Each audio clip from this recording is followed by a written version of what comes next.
Hello, friends. This is Dave Hurwitz, executive editor at ClassicsToday.com. I try and vary these openings, and I wanted to say something like hello, fellows, or hello, people, or hello, guys, or hello, something. But I have to be very careful because in one of these talks, I said guys, and meaning generally, all of you out there included in that. And I got taken to task because guys is obviously male, and that's not done today. So I am going to try and be as gender neutral as I possibly can. No, I'm not. I couldn't care less. Hello, gender neutral Mahler lovers. How does that sound? Wonderful, right?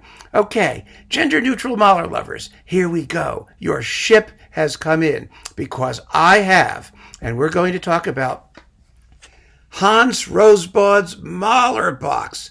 Boy, this is the kind of thing that serious collectors, of Mahler symphonies, just drool over. Really drool, salivate. Drip, saliva. Oh my God, it's fantastic that this is out. I am so excited about this. It is such a fabulous production. Hans Rosbaud, let's just understand something. Hans Rosbaud is possibly the greatest unsung conducting genius of the 20th century, along with people like Constantine Silvestri. There's a tiny handful of truly, truly great conductors. They didn't make a lot of recordings. They didn't have flashy international careers, but they were musicians.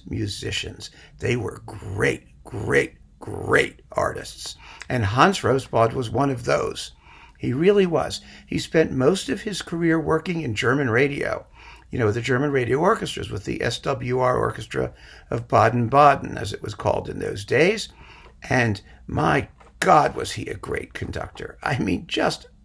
He was one of those guys who was so on top of everything musically that what he did, whether it was controversial or not, it just brooked no dispute. And of course, because he worked in the German radio in the 50s, basically in the 50s, was when most of these radio broadcasts were made, these recordings, he did a lot of contemporary music that nobody particularly likes or cares about.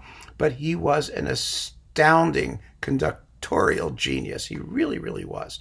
And you really, really feel that in hearing these Mahler recordings. This is an 8-disc set. It's on SWR Classic. And you get Symphonies 1, 4, 5, 6, 7, 9, and Das Lied von der Erde. Now, obviously, he didn't have a choir handy at this point, especially in the 50s. In German radio studios, for whatever reason, he never did the second, the third, or the eighth. But you get all the other symphonies, and they are splendid performances, and personal and unique performances. Now, they were recorded between 1951 and 1961, so the sound is not terrific. And we have to be fair. This is post-war reconstruction Germany, and the orchestra, the SWR orchestra, these performances are either with the SWR, Stuttgart Radio Symphony or Cologne Radio. And they're not the best orchestras. In the 50s, they were not great. And, he does get them to play. They give him 110%. There's no question about it. But they're mono broadcast air checks. The sound is somewhat limited. The playing, you wish it were a little bit better. We have to deal with what we have. But one thing you can really tell, is that Rosbaud knows his Mahler and is going for it in every single one of these performances. Let's talk about them a little bit individually.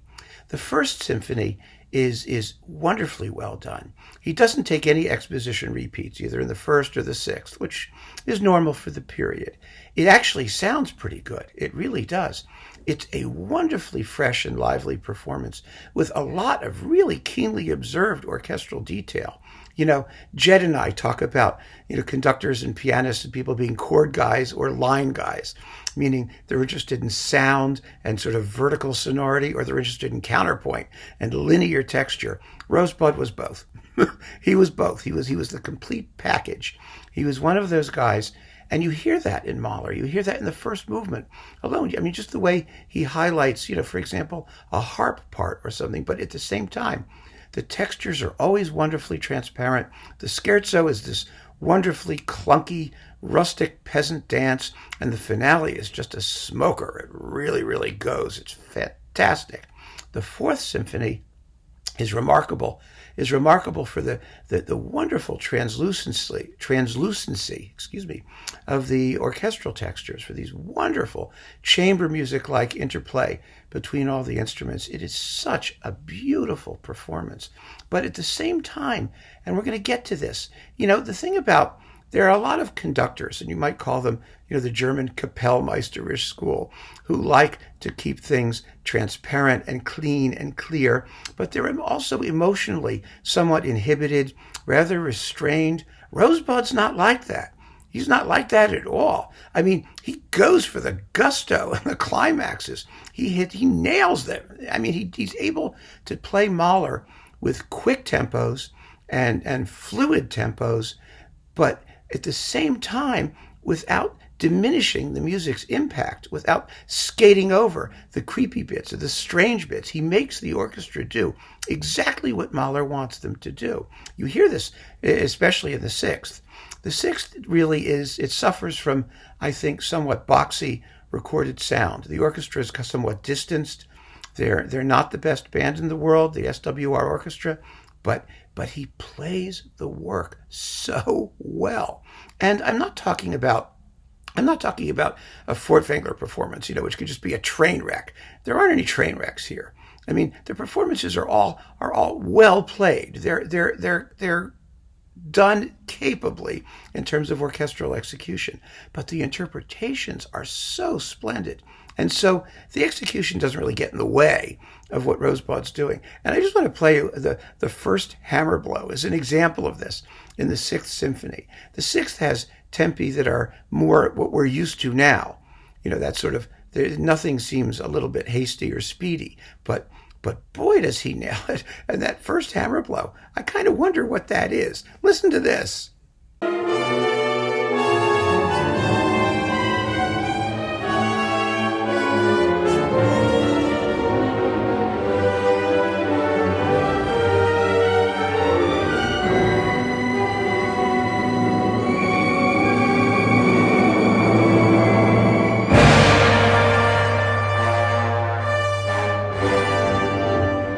Do take a couple of Volkswagens and crash them into each other? It sounds like a definitely a vehicular accident, but it works. And I'm just using that as an example to show you that what Rosbaud is trying to do what Mahler wants him to do. He's entirely on board with the concept of the work, no matter how crazy or weird it is. Now, the Fifth Symphony I already reviewed on classicstoday.com. It was issued previously as part of the Cologne radio broadcast. I think it's on ICA or one of those labels. It's a splendid fifth. The Fifth is the Mahler symphony that most people get wrong, and it's Rosbaud gets it right. Just a great performance. Fast, exciting, completely pedal to the metal.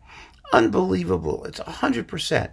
The Seventh Symphony, Rosbaud has always been famous for his Seventh Symphony. It was sort of legendary. Years and years ago, when there were no Mahler Sevenths out, people would talk about Rosbaud because he just had the entire work. He saw it whole. And that interpretation is really a model for what Mahler Sevenths ought to be. It's absolutely perfectly paced, wonderfully realized in every detail. The second Nachtmusik is very, very quick. It really is, which I kind of like because you don't want to drag over the second Nachtmusik. You really don't. It can really die in the wrong hands.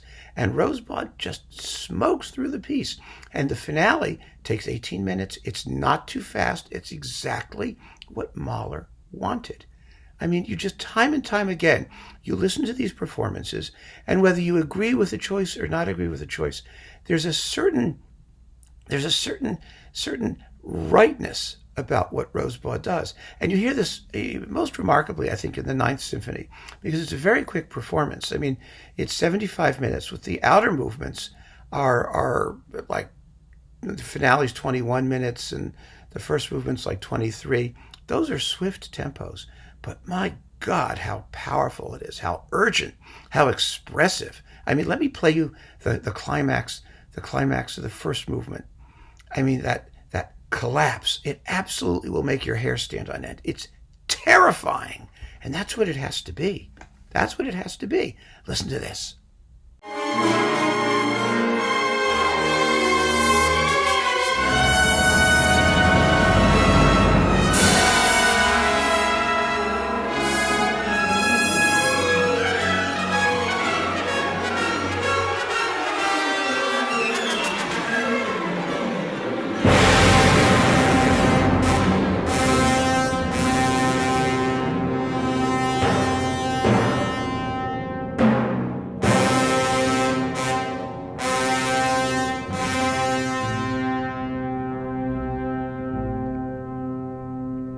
See what I mean?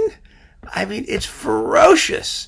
It has intensity and energy and freshness and all of that kind of expressive urgency that so many performances today of Mahler, which are merely correct.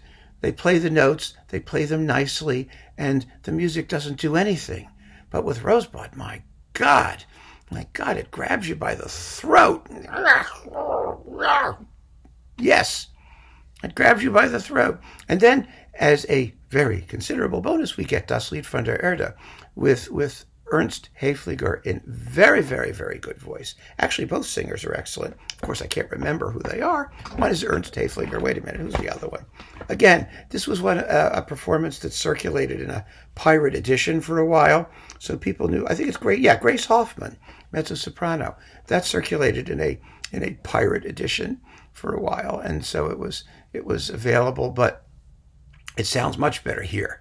It sounds really, really good, actually, in this particular transfer, I think. Very, very clean, very clear, and it's a beautiful, inevitable, organically natural performance, which is something that Rosbaud brought to just about everything he did. And so, I mean, you've heard a couple samples. I don't need to say more. If you're a Mahler, what are you? A Mahler gender-neutral individual person thing, then get this. Get it while you can. God knows how long it's going to be around. Get it, savor it, enjoy it, live it. This is great conducting.